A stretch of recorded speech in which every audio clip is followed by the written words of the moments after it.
Welcome to Easy Learning. Exercise number 102. Dear Sir, we thank you for your letter of last week, and we are asking Messrs. Cromwell and Warbeck of Wentworth to look into the matter forthwith.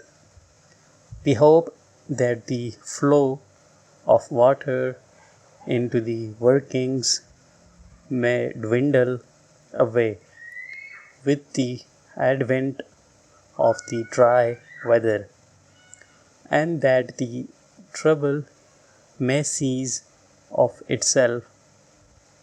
In any case, you may rely upon us to do all that we can to stop the nuisance in question.